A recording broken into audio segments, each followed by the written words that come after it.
करीब 100 साल पहले बेगमपुर गांव के बाहर एक सुनसान रेलवे स्टेशन हुआ करता था, जिसका नाम था बेगमपुर स्टेशन। स्टेशन के बाहर एक बूढ़े चाचा की छोटी सी चाय की दुकान थी, जहां कभी कभार कोई ट्रेन आकर रुकती थी। रात के करीब 12 बजे अचानक बेगमपुर स्टेशन पर एक पुरानी ट्रेन आकर रुकी।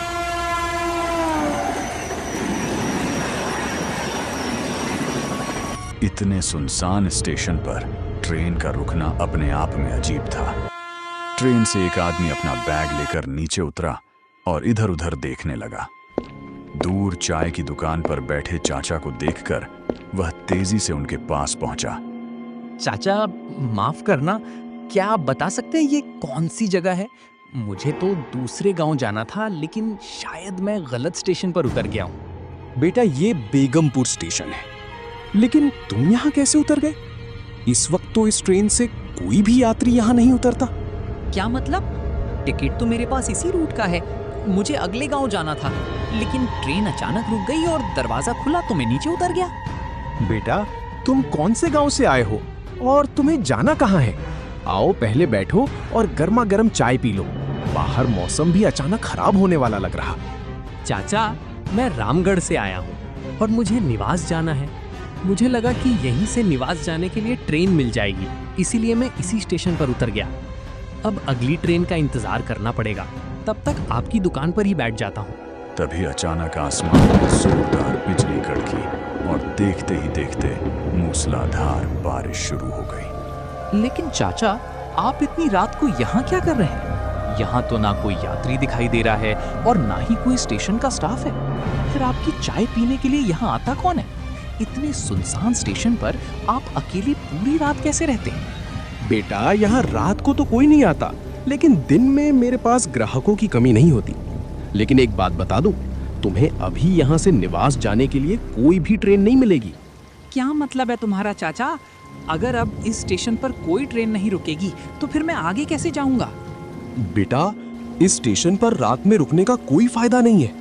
रात के 12 बजे के बाद इस स्टेशन पर जो होता है वो देखने लायक नहीं होता।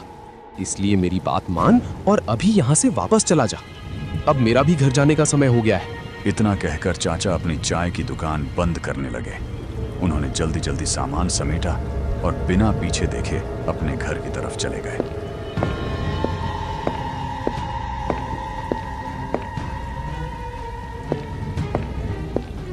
सुरेश उस सुनसान स्टेशन पर अकेला खड़ा रह गया। चारों तरफ सन्नाटा था और लगातार हो रही बारिश की आवाज के अलावा वहां कुछ भी सुनाई नहीं दे रहा था। सुरेश ने एक बार चाचा को जाते हुए देखा और फिर अपनी नजरें स्टेशन की तरफ घुमा लीं। तभी अचानक स्टेशन के लाउडस्पीकर से अनाउंसमेंट होने लगा। यात्रीगण कृपया ध्यान दें, निवास जाने वाली गाड़ी कुछ ही समय में प्लेटफॉर्म नंबर 2 पर आने वाली है। यात्रीगण कृपया प्लेटफॉर्म नंबर 2 पर पहुंच जाएं। अरे ये क्या? अभी तो चाचा कह रहे थे कि रात में यहाँ से कोई ट्रेन नहीं मिलेगी, फिर ये अनाउंसमेंट किस ट्रेन का हो रहा है? सुरेश के मन में कई सवाल उठने लगे, लेकिन निवास जाने की मजबूरी के कारण वह प्लेटफॉर्म नंबर 2 की तरफ बढ़ गया।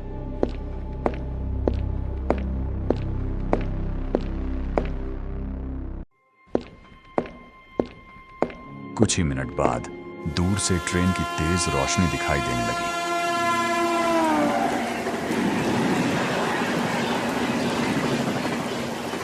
और धीरे धीरे ट्रेन स्टेशन पर आकर रुक गई। सुरेश बिना ज्यादा सोचे ट्रेन के अंदर चढ़ गया और एक खाली सीट देखकर चुपचाप जाकर बैठ गया। ट्रेन के अंदर अजीब सा सन्नाटा था। न कोई यात्री दिखाई दे रहा था और न ही किसी कर्मचारी की आवाज सुनाई दे रही थी। सुरेश ने खिड़की से बाहर देखा, प्लेटफॉर्म पर भी कोई दिखाई नहीं दे रहा था। तभी अचानक ट्रेन के दरवाजे अपने आप बंद होने लगे।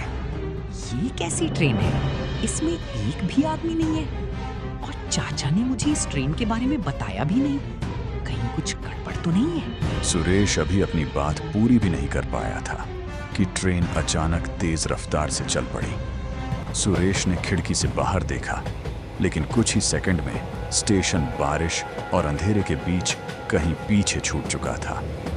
उसे बिल्कुल भी अंदाजा नहीं था कि जिस ट्रेन में वह बैठा है वह उसे निवास नहीं बल्कि ऐसी जगह ले जा रही है जहां से वापस लौटना शायद उसके लिए कभी मुमकिन नहीं होगा। ट्रेन तेज रफ्तार से अंधेरे के बीच दौड़ रही थी। सुरेश खिड़की के बाहर देख रहा था, लेकिन बाहर सिर्फ घना अंधेरा और बारिश की बूंदें दिखाई दे रही थी। तभी अचानक ट्रेन के अगले डिब्बे की तरफ से एक बूढ़ा आदमी धीरे धीरे चलता हुआ सुरेश के पास आया।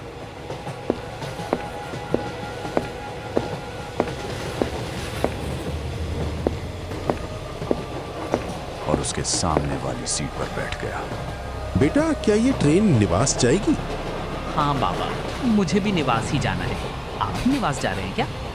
हाँ बेटा, मुझे भी निवास ही जाना है, लेकिन मुझे समझ नहीं आ रहा कि ये ट्रेन इतनी खाली क्यों है। मुझे भी यही बात अजीब लग रही है। जिस स्टेशन से मैं ट्रेन में चढ़ा हूँ वहाँ भी कोई यात्री नहीं था, और अब इस पूरे डिब्बे में भी हमारे अलावा कोई नहीं है। बेटा, तुम पहली बार इस ट्रेन में बैठे हो ना? हाँ बाबा, लेकिन आपको कैसे पता? क्योंकि जो लोग इस ट्रेन में पहले सफर कर चुके हैं वे दोबारा इस ट्रेन में बैठने की गलती नहीं करते।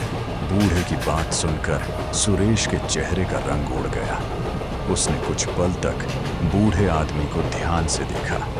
उसके कपड़े पूरी तरह भीगे हुए थे और उसके हाथ में एक पुराना सा कपड़े का थैला था। बाबा, आप ऐसी बातें क्यों कर रहे हो? आखिर इस ट्रेन में ऐसा क्या है? बेटा, अगर तुम्हें अपनी मंजिल तक पहुंचना है तो मेरी एक बात हमेशा याद रखना। रात के 12 बजे के बाद अगर ट्रेन में कोई अनाउंसमेंट हो तो खिड़की से बाहर मत देखना। लेकिन क्यों बाबा? बाहर देखने से क्या होगा? क्योंकि हो सकता है बाहर तुम्हें वो दिखाई दे जिसे देखने के बाद तुम कभी पहले जैसे नहीं रहोगे। बूढ़े आदमी की आखिरी बात सुनकर सुरेश कुछ देर तक चुप बैठा रहा। उसके मन में लगातार यही सवाल घूम रहा था कि आखिर इस ट्रेन में ऐसा क्या है जिससे यह बूढ़ा आदमी इतना डरा हुआ है। उसने एक बार फिर खिड़की से बाहर देखने की कोशिश की, लेकिन तभी उसे बूढ़े आदमी की बात याद आ गई और उसने तुरंत अपनी नजरें हटा ली। बाबा, आप मुझे साफ साफ क्यों नहीं बताते कि इस ट्रेन में आखिर होता क्या है? आप भी तो इसी ट्रेन में बैठे हो। बेटा, मैं मजबूरी में इस ट्रेन में बैठा हूँ, लेकिन तुम अभी भी वापस जा सकते हो। वापस? लेकिन ट्रेन तो चल चुकी है, अब मैं वापस कैसे जा सकता हूँ? जब तक रात के 12 नहीं बजते तब तक शायद तुम्हारे पास मौका है। सुरेश ने तुरंत अपनी घड़ी की तरफ देखा। रात के 12 बजने में सिर्फ 10 मिनट बाकी थे। यह देखकर उसके माथे पर पसीना आ गया। बाबा, अगर 12 बजे के बाद इस ट्रेन में कुछ होता है तो मुझे पहले क्यों नहीं बताया? क्योंकि कुछ बातें जितनी देर से पता चले उतना ही अच्छा होता है बेटा। बूढ़े आदमी ने इतना कहा और अपनी नजरें नीचे कर लीं। सुरेश बेचैनी से अपनी घड़ी देखने लगा। ट्रेन लगातार तेज रफ्तार से दौड़ रही थी और बाहर बारिश अब पहले से भी ज्यादा तेज हो चुकी थी। कुछ ही देर बाद घड़ी में ठीक 12 बज गए। उसी पल ट्रेन अचानक जोरदार झटके के साथ धीमी हो गई। डिब्बे की लाइटें एक बार झपकी और फिर पहले की तरह जलने लगी। बाबा, 12 बज गए। मुझे पता है बेटा, अब खिड़की से बिल्कुल बाहर मत देखना। सुरेश ने डर के मारे खिड़की से अपना चेहरा दूसरी तरफ कर लिया। तभी ट्रेन के स्पीकर से अचानक खरखराहट की आवाज आने लगी। कुछ सेकंड तक सिर्फ शोर सुनाई देता रहा और फिर एक महिला की धीमी आवाज पूरे डिब्बे में गूंजने लगी। यात्रीगण कृपया ध्यान दें, अगला स्टेशन निवास है। बाबा, अभी तो आपने कहा था कि अनाउंसमेंट के बाद बाहर नहीं देखना है, लेकिन अब तो निवास आने वाला है। चुप रहो बेटा, ये निवास का अनाउंसमेंट नहीं है। तो फिर किस जगह का है? जिस जगह का नाम तुमने सुना है वो स्टेशन अब इस दुनिया में है ही नहीं। सुरेश के हाथ पैर कांपने लगे। वह कुछ बोल पाता उससे पहले ही ट्रेन की रफ्तार बिल्कुल कम हो गई। बाहर से ऐसा लग रहा था जैसे ट्रेन किसी स्टेशन के पास पहुंच रही हो। अचानक खिड़की के शीशे पर किसी ने जोर से दस्तक दी। थक थक थक। बाबा, ये आवाज कैसी है? मैंने कहा था ना बेटा, खिड़की से बाहर मत देखना। सुरेश ने डरते हुए अपना चेहरा खिड़की से दूर कर लिया, लेकिन तभी खिड़की पर दोबारा दस्तक हुई। इस बार आवाज पहले से भी ज्यादा तेज थी। सुरेश ने अपनी आंखें बंद कर लीं, लेकिन तभी उसके कानों के पास किसी बच्चे की धीमी आवाज सुनाई दी। सुरेश, खिड़की खोलो, मुझे भी निवास जाना है।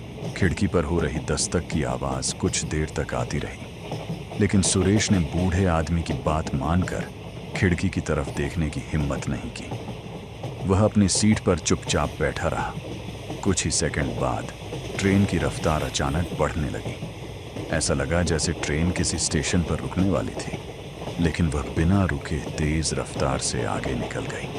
बाबा, अगर ये निवास स्टेशन था तो ट्रेन यहाँ रुकी क्यों नहीं? बेटा, क्योंकि वो निवास स्टेशन नहीं था। लेकिन अनाउंसमेंट में तो साफ साफ निवास का नाम लिया गया था। यही तो इस ट्रेन का सबसे बड़ा राज है बेटा। यहाँ जो सुनाई देता है जरूरी नहीं कि वो सच हो। सुरेश बूढ़े आदमी की बात सुनकर और ज्यादा डर गया। उसने अपनी सीट पर बैठकर मोबाइल में समय देखा। रात के 12:07 हो चुके थे। तभी अचानक ट्रेन के अंदर लगी सारी लाइटें एक साथ बुझ गईं। बाबा, फिर से लाइट क्यों बंद हो गई? बूढ़े आदमी ने कोई जवाब नहीं दिया। सुरेश ने मोबाइल की टॉर्च जलाकर सामने देखा, लेकिन बूढ़ा आदमी अपनी सीट पर बिल्कुल स्थिर बैठा हुआ था। बाबा, आप ठीक तो हैं? इस बार भी बूढ़े आदमी ने कोई जवाब नहीं दिया। तभी ट्रेन के अगले हिस्से से किसी के जोर जोर से भागने की आवाज आने लगी। सुरेश और बूढ़ा आदमी दोनों उस आवाज की तरफ देखने लगे। आवाज धीरे धीरे उनके डिब्बे की तरफ बढ़ रही थी। बाबा, कोई हमारी तरफ आ रहा है। बेटा, अपनी सीट से बिल्कुल मत उठना, चाहे सामने कुछ भी दिखाई दे। ट्रेन के अंधेरे डिब्बे में कदमों की आवाज लगातार तेज होती जा रही थी। सुरेश ने मोबाइल की टॉर्च अपनी तरफ कर ली और सीट से चिपक कर बैठ गया। कुछ ही पलों बाद वह आवाज उनके डिब्बे के दरवाजे के ठीक बाहर आकर रुक गई। कुछ सेकंड तक बिल्कुल सन्नाटा रहा। फिर दरवाजे पर 3 बार धीरे धीरे दस्तक हुई। सुरेश, दरवाजा खोलो। सुरेश के चेहरे का रंग उड़ गया। यह वही बच्चे की आवाज थी जो कुछ देर पहले खिड़की के पास से उसे बुला रही थी। बाबा, यही वही आवाज है। मुझे पता है बेटा, लेकिन इसकी तरफ बिल्कुल ध्यान मत देना। सुरेश, मुझे घर जाना है, दरवाजा खोलो। सुरेश ने दरवाजे की तरफ देखने की कोशिश की, लेकिन बूढ़े आदमी ने उसका हाथ पकड़कर रोक दिया। याद रखना बेटा, इस ट्रेन में जो लोग तुम्हारा नाम लेकर बुलाते हैं उनमें से कोई भी तुम्हें पहचानता नहीं है। तो फिर ये लोग कौन हैं? बूढ़ा आदमी कुछ बोलने ही वाला था कि अचानक ट्रेन की सारी लाइटें वापस जल उठीं। सुरेश ने तुरंत दरवाजे की तरफ देखा। वहां कोई नहीं था, लेकिन फर्श पर छोटे छोटे गीले पैरों के निशान बने हुए थे, जो दरवाजे से शुरू होकर सीधे सुरेश की सीट तक आ रहे थे। बाबा, ये निशान? बूढ़े आदमी ने उन निशानों को देखा और उसकी आंखों में पहली बार डर दिखाई दिया। बेटा, अब बहुत देर हो चुकी है। क्या मतलब? जिसने तुम्हारा नाम पुकारा है वो अब तुम्हें छोड़ने वाला नहीं है। इतना कहकर बूढ़े आदमी ने अपनी जेब से एक पुराना टिकट निकाला और सुरेश के हाथ में रख दिया। इस टिकट को ध्यान से देखो। सुरेश ने टिकट पर नजर डाली तो उसके होश उड़ गए। टिकट पर स्टेशन का नाम लिखा था, निवास। लेकिन सबसे डरावनी बात यह थी कि टिकट पर तारीख आज की नहीं, बल्कि 20 साल पुरानी थी। बाबा, ये टिकट आपको कहाँ से मिला? बूढ़े आदमी ने धीरे से सुरेश की तरफ देखा।